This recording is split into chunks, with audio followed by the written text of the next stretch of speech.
Чыңгыз Айтматов, мен мурунку лекцияларда айтып өттүм. Айтматов ушу эки чоң цивилизациянын, эки чоң маданияттын, эки кыргыз маданияты менен орус маданиятынын жана ошону менен бирге кыргыз тили менен орус тилинин ортосунда пайда болгон чоң чыгармачыл фигура деп айтып кеттим. Бирок мен бул жолу сиздерге айта турган, козгой турган маселе Айтматов, Чыңгыз Айтматов жазуучу жана Манас эпосу деген маселе.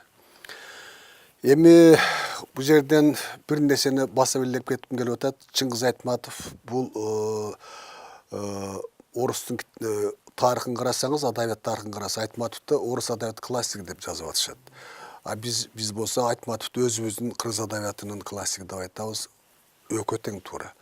Бирок Айтматов канчалык деңгээлде нака кыргыздын жазуучусу, нака кыргыздын атуулу, нака кыргыздын биздин каны жаныбыздан бүткөн жазуучу деген маселеге келгенде, үч нерсе Айтматов чындыгында турушу менен тырмагынын агына чейин, керек болсо чачынын кылына чейин кыргыз экендигин билдире турган үч нерсе бар деп эсептейм. Биринчиси, Айтматов ошо Жамиля чыгармасында айтылат, адам мурун, адан кийин биринчи мугалимде жазды, кийин да жазды, өмүрүнүн акырында тиги Айдана деген бир каарман аркылуу дагы жазып өттү.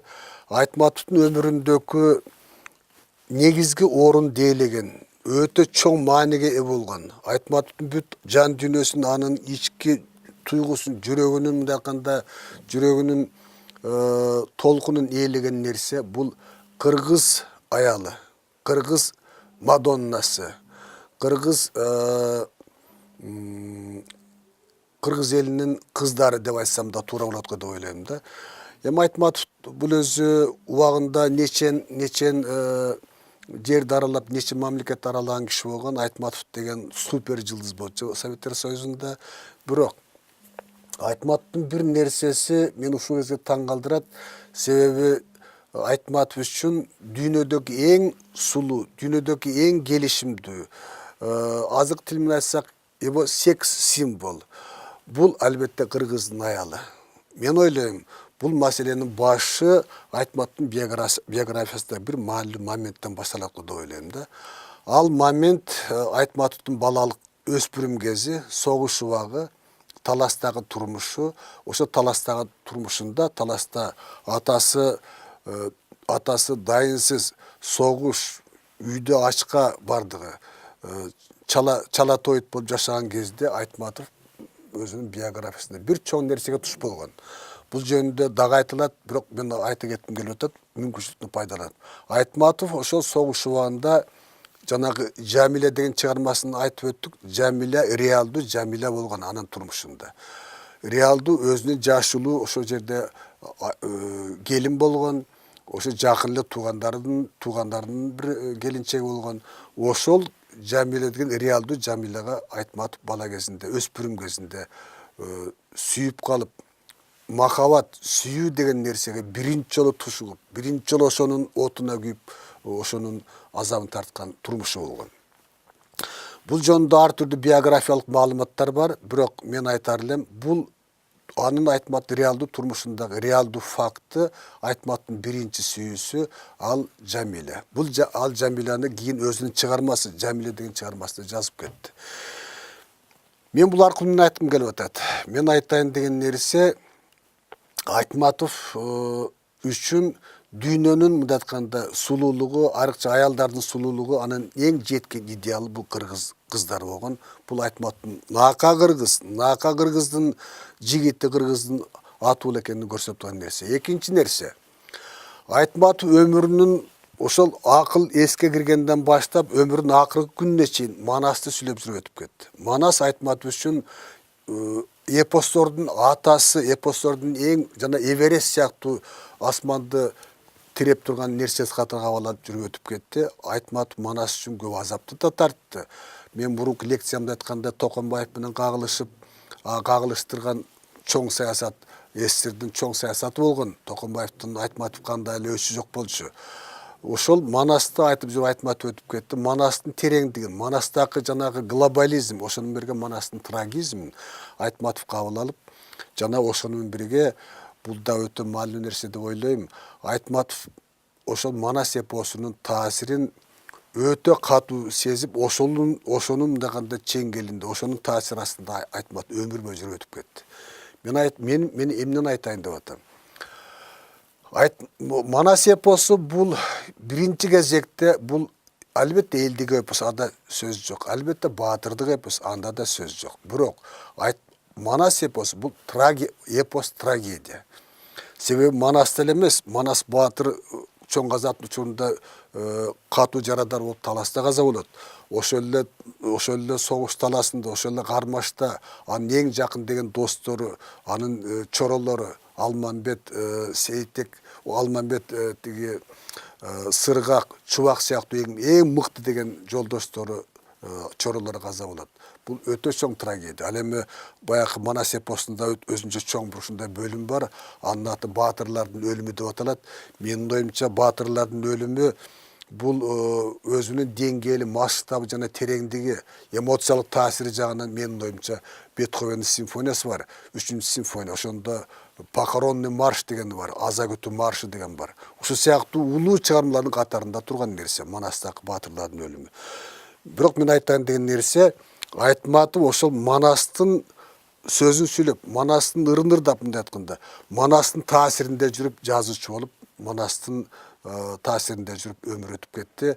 Бул мен жана айтат деген нерсе, Манасты Айтматов туу тутканы, Манасты Библия деп атаганын негизги себеби Айтматов каны жаны менен кыргыздын миң тамырында кыргыздын каны согуп турган, каны жүрүп турган адам деген нерсени айтайын деп атам да. Акырында дагы бир нерсе, Айтматов Манасты эмне үчүн жакшы көргөн деген себепти мен айтып өттүм. Албетте бул жөнүндө дагы сүйлөсөк сөз узарып кетиши мүмкүн. Бирок Айтматов ушу өзүнүн жаңы интуиция деңгээлинде Манастан кыргыз элинин жалпы руханиятын, кыргыз элинин руханий жашоосундагы негизги агымды көргөнү деп ойлойм да. Ал агым кайсы? Ал агым албетте трагизм.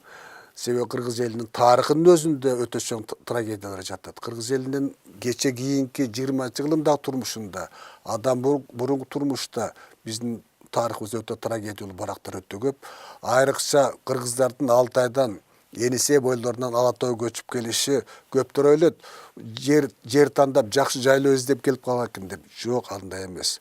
Бул жанакы байыркы замандарда еврейлер, жүйүттөр Вавилондон качып, анан кийин 40 жыл тентип, 40 жыл Египеттин чөлдөрүндө тентип жүрүп, анан кийин Иерусалимге келип, ошол жерден бакыт таалай тапкан сыяктуу, кыргыз эли да Манастын артынан ээрчип, Манастын жетекчилиги менен тиги Алтайдан ушу Ала Тоо көчүп келгени бул бир саякат же болбосо бир жакшы жайлоо издеп, жакшы жери, көлдөр бар экен деп жер тандап келгенден эмес.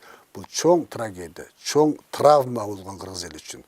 Ушул нерсени Айтматов сезип, ушул нерсе үчүн Манаска арызып, Манастын мындайканда уруху менен жашап келген, менин оюмча ушул нерсе Айтматовдун чыгармасына түздөн-түз таасирин тийгизип, Айтматов ошо биринчи чыгармасы, биринчи мугалим менен Жамиладан тартып акыркы чыгармасы Тоолор кулаганда деген чыгармага чейин ушул нерседен чыга албады. Ушул сезимден, ушул атмосферадан чыга албады. Чыга албаган дегенди мен жаман деп айткан жер, чыга албаганы өтө сонун болгон. Себеби Айтматов, мынакей мен мурунку лекциямда айтып өткөн нерсе, экзистенциализм, кыргыз экзистенциализмин, кыргыз адабиятындагы жаңы доорду баштап ошону түптөп кетти. Ошол доорду, ошол адабий доорду түптөгөндөгү негизги башаттардын бири, негизги булактардын бири албетте Манас эпосу болгон. Ошондуктан жыйынтыктап айтайын деген нерсе, Ушул жерде мен сиздерге, урматтуу угармандар, урматтуу студенттер, силерге Айтматовдун Манас жөнүндөгү өзүнүн жеке гипотезасын айтып кеткен. Ал гипотеза мунун Айтматов бир чыгармасы бар, кайрылып куштар келгиче деген. Ошондо Айтматов Манас деген нерсе эмне деген нерсе экенин түшүнүү аракетин жасап, ушуну аудио кылып жазып койгон экен. Мен сиздерге ушуну атайын угузайын деп атам. Ушуну угуп көрүңүздөр. Манас эпосу жөнүндөгү Айтматовдун түшүнүгү, эпостун ички мааниси, анын трагедиялык пафосу жөнүндө жазган нерсеси ушул аңгемеси абдан жакшы көрүнөт. Анда сиздер менен Айтматовдун ушул чыгармасына көңүл буралы. Чыгарманын аты «Кайрылып куштар келгиче», орусчасы «Плач перелетных птиц». Окуган Айтматов өзү. Саламатта калыңыздар. Ушуга абышка кетери менен алигиде айта баштаган түшүн элеман улантып айтып бергени чын болчу. Ошол мулук мүйүз көгөгүздү минип адашып кеткен экен. Заңгыраган аска таш арасында как эткен карга жок. Ийин жерде кайда барарын билбей, эмне кыларын билбей ыйлайт, озондойт. Ошентсе алдынан ак боз ат минип, алп адам чыгат, сакалы аппак, белине түшкөн, колунда найза, белинде кылычы бар. Ыйлаба балам дейт алиги аксакал адам. Сен тетигиндей баргын, адамдын дабышы чыккан жакка. Ошол кишинин айтканын дегенин кылгын. Ошол эмне айтса, сен де ошону айт дейт. Өгүзүн минип элеман көрсөткөн жерине барса, өзүнүн агасы койшуман отуруп алып Манас айтып жатыптыр. Тимили төгүлтүп айтып жаткан экен, барылдап айтып жаткан экен. Жер силкинип, асман силкинип, шамал көтөрүлүп, куюн жүрөт. Жаныма отур дейт койшуман агасы. Манас айт дейт. Ошол экөө кошулуп, Манас айтып койгон кесе түш экен. Жанды албастап, жан үчүн күрөшүп жаткан Сеңирбай керегечи өмүрүнүн ушул акыркы учурунда баарынан да баласынын ушул түшүн жооруп бере албай калганына эмне үчүндүр катуу өкүнүч этип, кыясында улам булкунуп, улам күч жыйнап, айтып берүүгө, үлгүрүүгө аракеттенип жатты. Аттын эс акылы ордунда, бирок тили булдуруктап, күрмөмгө келбей калган болчу. Ушул чал кетери менен элеман түшүн айтып берген эле. Антсе Кудай кааласа түшүң жакшы экен балам. Азыраак туруп анан кийин жооруп берем. Алсырап турам. Бирке дем алып алайын деген болчу. Ошондо эле чымырканып жооруп берсе гана экен. Мына эми өмүрүнүн аяк ченинде буга чейин канча турмуштун башынан өткөрүп, канча жумуштарды бүтүрүп, бул дүйнөнүн ар түркүн ысык суугун канча көрүп, ушул мезгилге чейин, ушул окумга чейин жашап келип, мына эми өмүрүнүн акыркы учурунда эки ооз сөз айтып кетүүгө чамасы жетпей, ак ниети иш жүзүнө ашпай, өзү менен кошо айтылбай сыр болуп, көкүрөгүнө кетип катылып бара жатты. Эгерде дагы тил алса, бир аз гана күтө туруп, бир аз гана мүмкүнчүлүк берсе, атасы о дүйнө кетип бара жатып, муну айтмак эле. Балам, ар бир башталган нерсе эртеби кечпи аяктайт. Аягы жок суу болбойт, өчпөс от болбойт, сынбас ыдыш болбойт, жыртылбас таш болбойт, өлбөс жан болбойт. Лакин бул дүйнөнү көрүп билип кетиш, бул дүйнөгө ис арттырып кетиш. Мына бакыт талай ошол. Мындан артык эчтеке жок дүйнөдө. Эми менин сөзүмдү тыңша балам. Түш шындык эмес, жоруса тегин эмес. Сен түшүңдү ойлоп көрсөң, буйруса башыңа аябай чоң бак конот. Байлык демес, дөөлөт демес, өнөрлүү болот экенсиң. Өнөрдүн тоодой бийиги буйруса өзүңдүн бийигиң болот экен. Өнөрдүн алды кызыл тил. Не үчүн минтип айткан? Адамдын баласы өзүнүн көзүнө жетип, ошон үчүн айткан.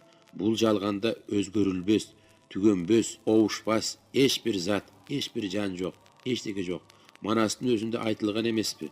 Ошол күндөн ушул күн төккөн кумдай күн өттү, түгөнбөс нечен түн өттү, эсеп жеткис жыл өттү, сай ташындай жан өттү, санаттагы кан өттү, сыр найзалуу эр өттү, санжыргалуу шер өттү, аты калып наркы жок, эшен түрлүү эл өттү. Ошол күндөн ушул күн коо бузулуп сай болду, асты үстү айланып, сай бузулуп тоо болду, тоо бузулуп коо болду. Калдайып жаткан бул жердин кайсы жери соо болду. Ошол күндөн ушул күн деңиз кургап чөл болду, чөл бузулуп көл болду, туз бузулуп төр болду. Чокусу көктү тиреген зоо бузулуп саз болду. Жер бетинде элдерден көп чайпалып аз болду, деп ушул сыяктуу көп нерселер айтылат.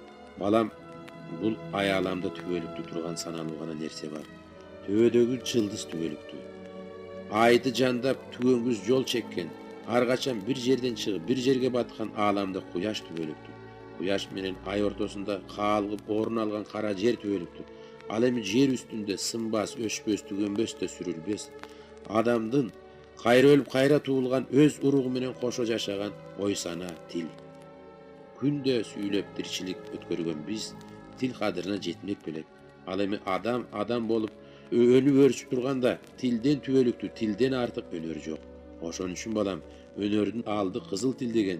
Jasagan buyumdun bari tügönöt, kayra jasalıp, kayra tügönöt. Adam zat kaçankı jer üstünde türü turgança, jügürük oy bir okumga tınım albay tügönbeyt. Oşol oy sanan bildirgen söz tügönbeyt, til ölbeyt.